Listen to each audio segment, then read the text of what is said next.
Should you drop calories on a recovery day as a cyclist when you're trying to reduce body fat?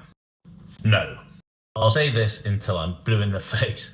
You're a cyclist and you can't treat yourself as a fat loss person or people that go to the gym and are aiming to lose body fat, because the way they put out energy is different to the way that we put out energy. Plus, as a master cyclist, we need to consider that if we drop calories too low, that means we're not getting enough vitamins, minerals, all the boring great stuff that we need for good health, but we're also dropping down intake of protein, which is a problem when we're trying to hold on to lean muscle mass, which we all should be having in the back of our minds that we want to try and do, because as we get older, it's tougher to hold on to it.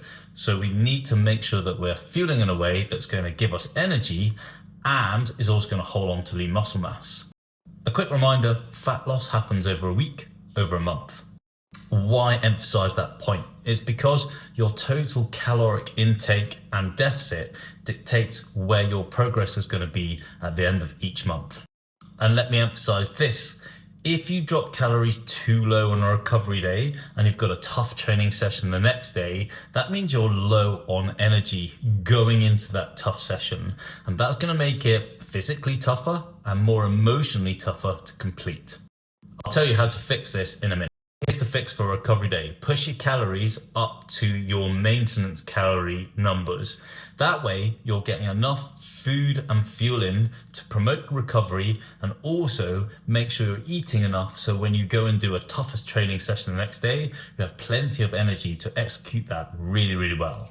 The biggest mistake I see people make when they're trying to lose a lot of body fat and they think, well, let's do this as quickly as possible, is that they drop calories low and they drop carbohydrate low at the same time. The two don't mix. If you're going to do that and have low energy and low carbohydrate availability, you're just going to have zero power on the bike the next day, and that's not going to feel good. I'll say it one more time. As master cyclists, we want to hold on to as much lean muscle mass as we can, and we don't want to drive calories so low that we don't have any energy in training. Weight loss happens over time.